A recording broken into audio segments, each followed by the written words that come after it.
So this talk is called The Downfall of the West and What We Can Do on a Local Level. And I want to start by talking about a book by an American history professor by the name of Carroll Quigley. The book is called Tragedy and Hope, A History of the World in Our Time. Some of you might have heard of it. It was published in 1966. It's a huge tome, but what interested me was at the beginning of the book, where Quigley investigates the rise and fall of empires in general, and several of the most important empires in particular. He then goes on to shine a light on the formation and progress of what he terms Western civilization, by which he seems to mean the modern European empire, if you will. Quigley's thesis is that empires begin with a kind of a cultural mixing from immigrations or invasions into an area. And from this mixture, a successful cultural and economic system can rise and solidify. What follows then is capital formation. And this success leads to the society being captured by, after a while, being captured by powerful vested interests. And those vested interests stifle creativity and growth. The result inevitably leads to an age of conflict and eventually to a breakdown, weakness, and then likely invasion by, for want of a better word, barbarians. Okay. In the case of our current Western civilization, Quigley sees us beginning from around 300 to 700 AD, which roughly corresponds to the period when the Roman Empire withdrew from Northern and Western Europe. And what followed was a mixing of Roman, barbarian, Jewish, meaning Christian, and Saracen elements that combined with the indigenous culture of the European people. This led to a society that was dominated by feudalism. So we had a small number of specialized fighters, experts in violence, in a manner that ruled over the local peasants in the surrounding area. Now, despite the obvious injustice and inequality, it was a stable and workable system that was able to defend itself against outside aggression.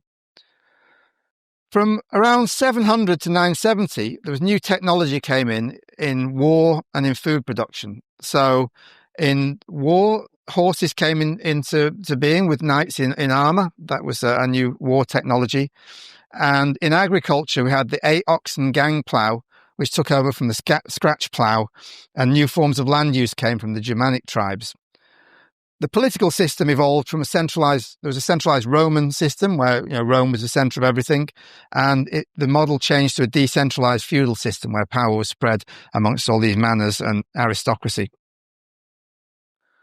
So these technological advances led to an expansion of commercial interchange that created towns and a bourgeois class with increasing literacy, freedom, and social choices. The new wealth led to demand for luxury goods and a merchant class that could provide them.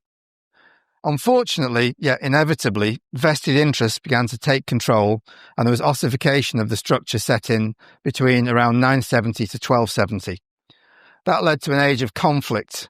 There was the 100 Years' War and the Black Death that decimated Europe between around 1270 and 1420. But then, suddenly, instead of a collapse, something amazing happened.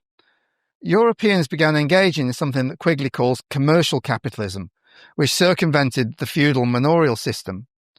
So commercial capitalism involved trading and seeking profit by trading luxury or semi-luxury goods from faraway places like China and India.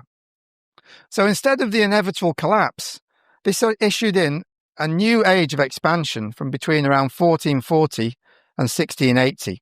And that led to increased capital formation and technological advancement. Commercial capitalism eventually morphed into mercantilism, where profits were made by powerful groups or individuals by imposing restrictions on production or exchange of goods. This benefited those powerful groups but caused economic decline for the society as a whole. And this happened after around 1690. This stultification of the society led to another age of conflict with the Second 100 Years' War and the Napoleonic Wars, which raged till around 1815. But then, instead of collapse, and against all odds, came a new age of expansion. from what became known as industrial capitalism, and Europe once again saved itself from inevitable collapse. This new age was driven first by an agricultural revolution and then by the Industrial Revolution, both of which started in England and lasted from around 1770 to about 1929. In fact, the term revolution is not hyperbole. The world had never seen an explosion of knowledge and understanding that came from Europe at this time, which was described by the sociologist Ricardo Duchesne as the continuous creativity of Europe. Unfortunately, from around 1890 onwards, this began to give way to a monopoly capitalism with huge conglomerates in steel, railroads, banking and so forth, which led to a new age of conflict that culminated in two terrible world wars. The consequence of this has been universal European empire led by America, which has weakened us with vested interests and monopoly-type arrangements, a military-industrial complex and financialisation of the economy. It's culminated in control of institutions by an elite, which shows increasingly bitter hostility to white Christian European people and their interests. The question that leaves us with, then, is where to from here? Can our technologies and will defeat the powers of oligarchy and monopoly capital for a third time? It's a question that only time will tell. But in the meantime, a more important question is, what can we ourselves do to prevent catastrophic collapse? Well, for the sake of clarity and brevity, I'll list some positive steps in bullet points that all of us can take to improve our odds going forwards. Number one is to care. Now, clearly everyone here does care about the future of our society. Try and instill that care into others wherever possible. Don't berate or harangue people, but try to gently lead them where possible. Number two, do something. There's an old military maxim that doing something is always better than doing nothing. There are lots of things that we can do. Find out what works best for you and do more of it. Whether it's online advocacy, political lobbying, handing out leaflets on election booths, or simply talking to friends and others. Number three is courage. Embrace it. Fear paralyzes people and stops us from acting. Confronting fears diminishes them, and the more we do it, the easier it becomes. Number four, optimism. Embrace that. I can make a great case why all of this is hopeless, and we will inevitably fail. But why would I? Pessimism is for losers. If you want to win, you have to fight. And if you want to fight, you have to believe in your ability to win. Number five, understand. You have the right to an identity just like everyone else. You don't have to be ashamed of the success of your ancestors.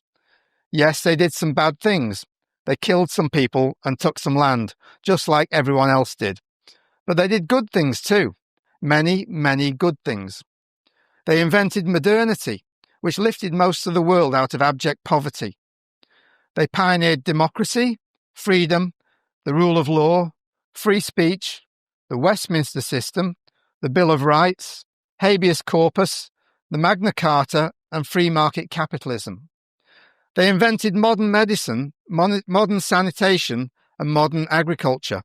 Most people alive today wouldn't be here without these three things. They also invented electricity, cars, trains, planes, and automobiles. They invented the steam engine, the petrol engine, the diesel engine, the jet engine, the electric motor, and so much more. They eradicated smallpox, polio, headhunting, widow burning, piracy, and slavery.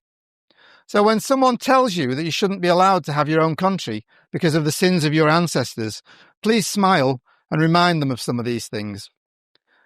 As to what each of you can do what you do best. Find effective groups, help out and donate what you can.